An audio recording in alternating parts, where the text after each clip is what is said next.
Bamboo chicken అంటే అందరికీ ఇష్టమే కదండి. మీలో అందరికీ బ్యాంబూ చికెన్ ఒక్కసారైనా తినాలని ఉంటది కదా, కానీ ఇంట్లో చేసుకోవడానికి అందరికీ కుదరదు. కాబట్టి బయట రెస్టారెంట్స్ లో ట్రై చేస్తుంటాము. మోస్ట్లీ అన్ని రెస్టారెంట్స్ లో బ్యాంబూ చికెన్ ని ఇలా డైరెక్ట్ గా ఫైర్ లో పెట్టకుండా స్టీమ్ లో కుక్ చేస్తారు. అసలైన బ్యాంబూ చికెన్ అంటే ఫైర్ లోనే చేయాలి. మన తెలుగులో దీన్ని బొంగులో చికెన్ అంటారు. ఈ బొంగులో చికెన్ చేయడం చాలా సింపుల్ అండి, మన దగ్గర బ్యాంబూస్ ఉంటే మాత్రమే. నేను ఈ రోజు మీకు ఈ బొంగులో చికెన్ ని ఎలా చేయాలో చేసి చూపిస్తాను. మీరు కూడా ఒకసారి ట్రై చేయండి. మీకు గానీ బ్యాంబూస్ దొరికితే. నాకైతే మా ఊర్లో ఇలాంటి చిన్న బ్యాంబూస్ మాత్రమే దొరికినాయి.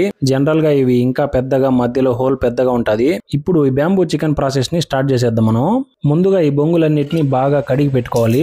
ఇప్పుడు మనం చికెన్ ని మ్యారినేషన్ చేసి పెట్టుకోవాలి. ఈ చికెన్ మ్యారినేషన్ గానీ బాగా వచ్చిందంటే మనకి బ్యాంబూ చికెన్ అదిరిపోయినట్టే.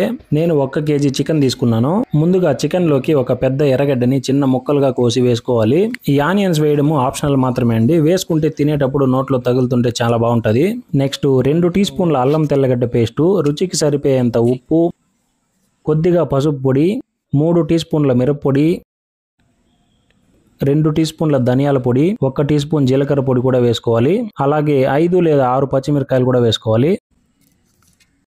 ఇప్పుడు 2 టేబుల్ స్పూన్లంతా పెరుగు కూడా వేసుకోవాలి. వేసుకొని మొత్తాన్ని ఒకసారి మిక్స్ చేసుకోండి. ఈ పెరుగు వేయడం వల్ల మన చికెన్ అయితే చాలా జ్యూసీగా వస్తుంది. నాకు మిరప్పొడి తక్కువ అనిపించింది, అందుకని మళ్ళీ 2 టీ స్పూన్లు వేసుకుంటున్నాను. వేసుకొని బాగా కలుపుకోవాలి.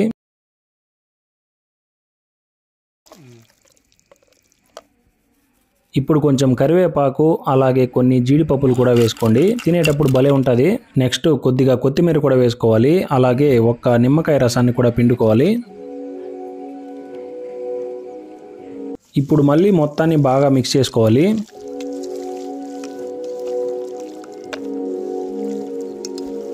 లాస్ట్లో కొంచెం మిరియాల పొడి కూడా వేసుకోవాలి. ఫ్రెష్గా దంచి వేసుకుంటే చాలా బాగుంటుంది.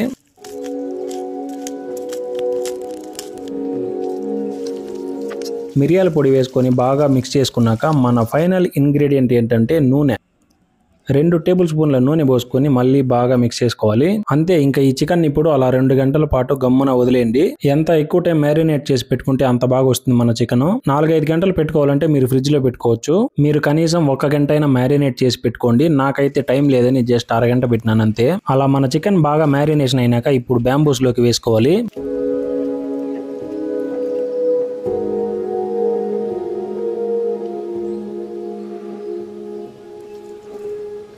ఇలా అన్ని బొంగుల్లోకి చికెన్ ని వేసుకున్నాక మనం పైన హోల్ కవర్ చేసుకోవాలి. మీరు ఈ విధంగా అరిటాకుని మడిచి కవర్ చేసుకోవచ్చు, లేదా అల్యూమినియం ఫాయిల్ తో అయినా కవర్ చేసుకోవచ్చు.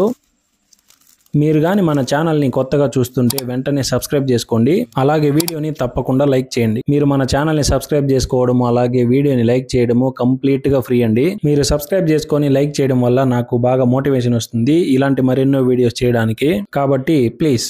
ఇలా అన్నిటినీ క్లోజ్ చేసుకున్నాక ఇప్పుడు ఈ విధంగా కట్టెల పొయ్యిని రెడీ చేసుకోవాలి.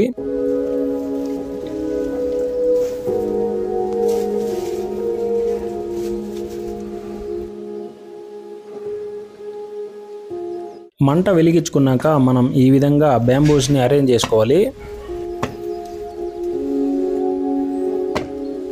ఈ బ్యాంబూస్ కి ఒక పక్క ఓపెన్ ఉంటుంది కదా, అదే మనం అరిటాకు పెట్టిన సైడ్ కొంచెం హైట్ లో ఉండేలా చూసుకోండి. ఎందుకంటే మసాలాస్ ఏమైనా బయట రాకుండా ఉంటది. ఇప్పుడు వీటిని కనీసం ఒక 25 నిమిషాలు బాగా కాల్చుకోవాలి. కొంచెం తక్కువగానే మంట పెట్టి కాల్చుకోవాలి. మరీ ఎక్కువగా పెడితే బొంగులో చికెన్ అంతా నల్ల బొగ్గులా మాడిపోతుంది. నేను ఆల్మోస్ట్ అరగంట పాటు మంటలో కాల్చుకున్నాను. ఆ తర్వాత వీటిపైన కొద్దిగా నీళ్లు జల్లేసి అలా 2 నిమిషాలు వదిలేశాను. నెక్స్ట్ ఒక్కోటిగా పక్కన పెట్టుకున్నాను మెల్లగా. ఇప్పుడు అరిటాకు మూతని తీసి ఒక్కోటిగా ప్లేట్లో వేసుకున్నాను. వేడివేడిగా చికెన్ ముక్కలైతే అలా ఎగిరి బయటపడినాయి. నేను అస్సలు అనుకోలేదు ఈ బ్యాంబూ చికెన్ ఇంత బాగా వస్తుందనేసి. ముక్క అయితే చాలా జ్యూసీగా ఉండదు. ఒక్కో చికెన్ ముక్క అలా నోట్లో పెట్టుకుంటే అట్లే సాఫ్ట్ గా కరిగిపోతుంది. కొంచెం డిఫరెంట్ గా స్పైసీగా అదిరిపోయింది టేస్ట్ అయితే. మధ్య మధ్యలో ఆ జీడిపప్పును కూడా తింటుంటే భలేగా ఉండదు నిజంగా. ఇలాంటి మరెన్నో వీడియోస్ కోసం మన ఛానల్ ని వెంటనే సబ్స్క్రైబ్ చేసుకోండి. అలాగే వీడియోని లైక్ చేసి మీ ఫ్రెండ్స్ అండ్ ఫ్యామిలీకి షేర్ చేయండి. మన వీడియోని లాస్ట్ వరకు చూసినందుకు చాలా థ్యాంక్స్ అండి. నెక్స్ట్ వీడియోలో కలుద్దాం. అంతవరకు సెలవు.